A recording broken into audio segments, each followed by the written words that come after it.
How do I find the right subcontractors? What happens if you don't find the right subcontractor or contractor to do your project? What happens when you do find the right subcontractors? Are you ready to purchase that fixer-upper home and undergo a remodel?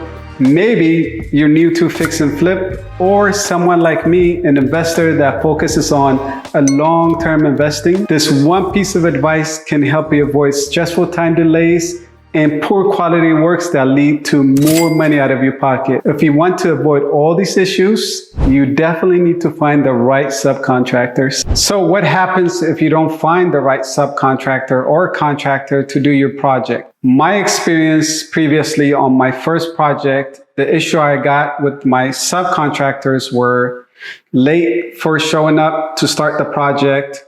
I gave them half of the deposit. They never showed up. Some of the materials that they purchased, after I paid them for it, they went and returned them and got the money back for themselves. And they did the work incorrectly, so I had to pay another contractor to redo the whole project, which cost me a lot of time, and especially time and money. I am currently on my third renovation, and this is the home I'm completing right now. It's in the city of Linwood, and I have learned a lot from where I started off, from my first home that I renovated to this third house. 3 years that I've been completing projects. So what happens when you do find the right subcontractors? From my current experience, especially with this project that I'm completing right now, compared to my first project, let's start from the beginning, which is demoing the entire house. I found the right company. They came in, gutting the house out from the drywall, electrical, insulation. That process took 5 days to complete, compared to my first one where I was the one that was tearing the drywall out, thinking I was saving money. And it took me about 3 weeks while I'm working and in the evening going to the project and trying to take the drywall out, the insulation out. So instead of 3 weeks, they came in and did it in 5 days. So that's a lot of time saving. The next part was, once they cleaned it all out, is hiring a good framer.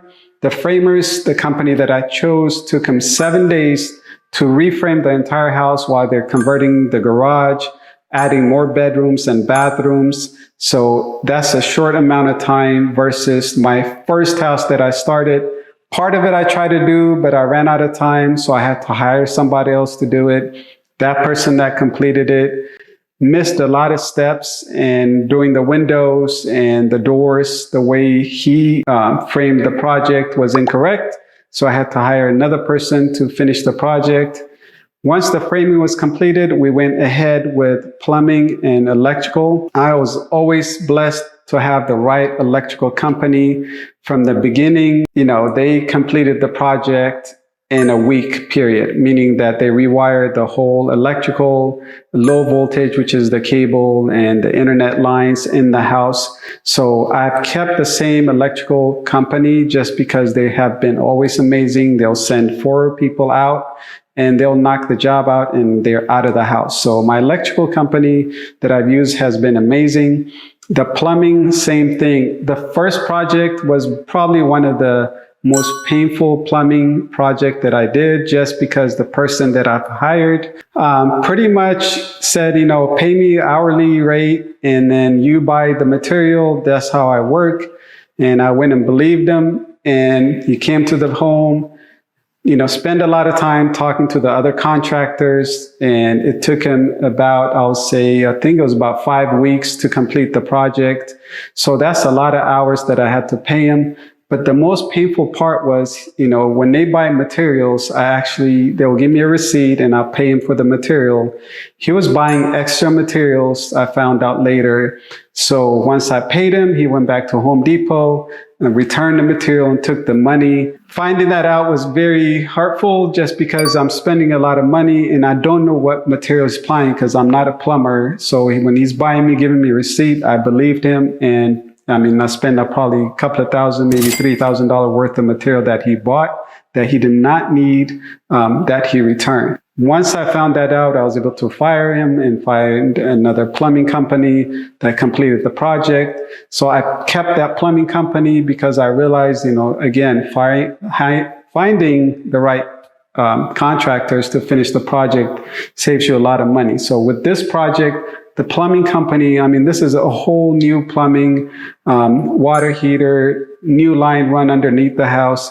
They were able to come and knock it out in 4 days versus, like I say, with that person that I used originally, took all that time and money. So plumbing was amazing. Again, a quick turnaround for my plumbing. Drywall was another pain point that I experienced on the first project. Again, told, hourly, and you buy the material. Guy literally took 6 weeks to finish re-drying or putting the drywall to the house versus this house. 4 people came in and knocked out the project in 6 days. And the only delay that took them 6 days was they had to wait for the mudding of the drywall before they can sand. But again, quick project, in and out. We're able to clean all this stuff after they were done. Amazing drywall company. Now I'm at the stage of installing cabinets, flooring, and things like that. Same people that I used on the first project, because they were amazing. These cabinets and this countertop was installed in 1 day. They were in and out and clean. Same with my flooring person. They came in 1 day and completed the project. So that's kind of the pain points of having the right people, and you save the money, you get the job done with quality, and I don't have to manage these projects every day, coming in, see if they did it right or wrong. I just hire them, check in with them in the morning, and I'm out. So you might be asking, well, Casa, how do I find the right subcontractors? These are the 3 ways that I've learned the past 3 years on how to find the right subcontractors. The number 1 way is asking other people that have used things that you want to do. Maybe you want to do a drywall and you have a friend or a family member or coworker that you heard has just completed a project. So ask that person and say, hey, how did your drywall go? Were they on time? Did they, get the money and complete the project as they should? Was the quality good? Ask question to other people that is around you to get a good feedback of finding that contractor. And if they do recommend that person to you, try to contact them and ask them a couple of questions like, hey, are you doing a current project? Can I stop by and look? When you do go stop by and look, take a look at the workers that they're using. Is the place a mess, or are they pretty clean and organized? Does it look like it? Talk to the owner if they let you and ask them, say, hey, are they coming on time? Do you feel like you paid a fair price for them? So you need to do your due diligence of making sure that person that refers you is good, but also talking to the contractor and going to their project site and taking a look at it. The second one is just like everybody else, doing online research. I do a lot of online research. People don't have any Google review. I try to avoid it. At least I need to see 20 plus reviews. I kind of read and see what they say, see if they have pictures on the review. So this is kind of important. Yeah, you might be looking at searching electrical company, but if I don't see any review, it's automatically out for me because that takes a lot of time for a person. So when someone does a project for me and they ask me to do a Google review, I'm happy to do it because it doesn't take me that long. I'm satisfied, and I want to help that business owner succeed as well because they did a good job for me. I want other people to believe that when they hire them, they will do a good job. So another way is doing an online research, but also look at their Google business page to see how many reviews they have. And is it all 5 stars, maybe 4? Or if it's all, just because they have a review doesn't mean it's all good. So you want to kind of check and see how many stars they have. So online review is another way to check. And again, you still want to repeat. Once you contact them, you want to ask them, can I stop by a project that you're doing? So just so you can drive by and take a look and see how the project is going, if they let you talk to the owner or the business owner of that project, to just get a feel of it and talk to that owner, especially being on time. And then, are they satisfied? Are they happy? Are they responsive? Meaning that if you see an issue with the electrical or something is different, that they're willing to, change it or fix it right there and then, or are they complaining a lot and giving the owner a headache because they're delaying them and they're not willing to do any kind of change? The last one is social media. I'm a big believer on social media just because who we are is always posted, and if it's very authentic and real, you'll see on social media that person that is posting their work. So my tile guy, that's how I got connected with him. I was just searching for local tile people, contractors. So I followed his page. He was posting regularly at different houses, different areas within the city where I'm looking to do the work. But I just followed him for a while. So I was very impressed with him, the quality work he's posting, the review that people were saying, the pictures was amazing. And sometimes he did teach people how he does tiling, from the base. And my first experience of doing tiling, it was a horrible experience. The tile looked amazing, but ended up, water started leaking underneath the floor because the person that did the tiling kind of did it incorrectly, but I found out too late. So I have to hire this guy to come back and demo it out and redo the whole thing. And he explained to me what things were wrong at that house that caused it to leak. So social media, yes, not everything is believable, but you can always find authentic people that are passionate about what they do.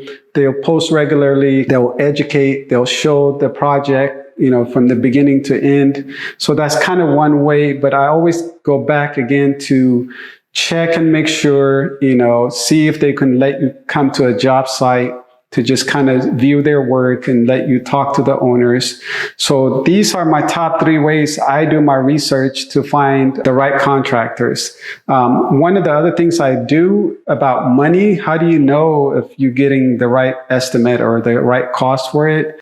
I always call 3 companies to give me a bid or an estimate to know, hey, just because this person says $8,000, this person says $2,000, I'm going to go with the $2,000. No, I'm not going to choose that, but at least it gives me an idea what ballpark of the pricing is. So calling 3 contractors kind of help you out to know what price range that the cost of this countertop is going to be. After you find your 3 way of finding the contractor, pick 3 companies to come out, give you a bid. So now financially, you kind of see what the cost of that specific, if you're doing cabinets, installing cabinets and countertop will cost you to do. So hopefully this is a great information to you to know how to find the right subcontractor, whether you're fix or flipping, buying that, fixer-upper house to live in, or again, like me, an investor that buys homes like this, renovating them in good location, and rent them out for long-term investing. If you have a question about remodeling or I left something out on this video,